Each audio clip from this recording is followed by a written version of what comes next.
திருப்பத்தூரில் அரசு நலத்திட்ட உதவி வழங்கின விழாவில் நம்ம முதலமைச்சர் ஸ்டாலின் வந்து ஒரு சரியான காமெடி ஒன்று பண்ணிக்கிறார். திருப்பத்தூருக்கு அவர் வரும்போது மக்கள்லாம் வந்து உற்சாகமாக வரவேற்றாங்களாம். இதெல்லாம் அவர் பார்த்துட்டு 2026 நம்ம தான் அப்படின்னு சொல்லியிருக்கிறாரு. அது மட்டும் இல்லை, 31 நம்ம தான், 36 நம்ம தான் சொல்லி ஒரு செம்ம காமெடி ஒன்று பண்ணிக்கிறாரு. அதையும் தாண்டி பொதுமக்கள், இளைஞர்கள், தாய்மார்கள், மாணவர்கள், மாணவியர்கள், விவசாயிகள், தொழிலாளிகள், இப்படி பல்வேறு தரப்பட்ட மக்கள் தந்த வரவேற்பு. இந்த வரவேற்பை பார்க்கிற போது நான் கொஞ்சம் இருமாப்போடு பெருமையோடு தெரிவிக்க விரும்புவது என்னவென்று கேட்டால், 2026 மட்டும் இல்ல, அது 31 இருந்தாலும் 36 இருந்தாலும் என்றைக்கும் நாம் தான்.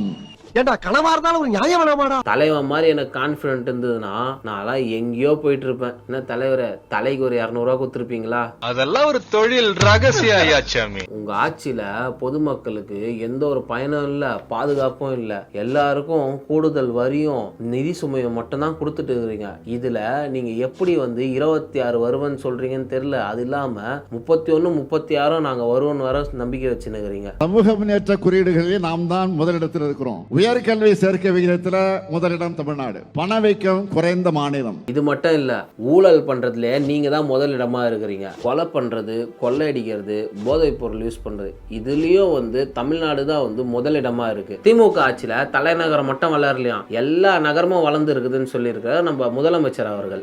தலைநகரான சென்னையை சுத்தி மட்டும் வளர்ச்சி செய்யப்படாம தமிழ்நாட்டோட அத்தனை பகுதிகளுக்கும் தொழில் வளர்ச்சி செய்யணுங்கிற செயல்படக்கூடிய எண்ணம் தான் அதுக்கு காரணமாக அமைந்திருக்கிறது. அளவுக்கு விவரம் தெரிஞ்ச எங்கள்கிட்ட இவ்வளவு பொய் சொல்றிய, ஒன்னும் தெரியாதவன்னா அவன் பக்கத்துல வந்து நின்றான்னா போட்டு.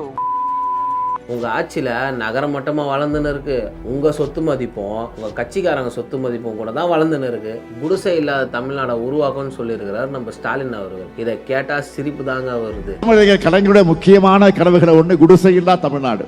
இவரும் இவங்க பையனும் இவங்க போற இடத்துல குடிசை இருந்தாலே ஸ்கிரீன் போட்டு மறைக்கிறாங்க. இவங்க எப்படி வந்து குடிசை இல்லாத தமிழ்நாடை வந்து உருவாக்கும்னு சொல்லி இருக்கிறாங்க. எங்க போனாலும் பொய் சொல்லிட்டு விளம்பரம் பண்ணிட்டு இருக்கிற இவரு எப்பதான் உண்மையான ஆட்சியை நடத்த போறாருன்னே தெரியலங்க. என்னடா பண்ணி வச்சிருக்கீங்க?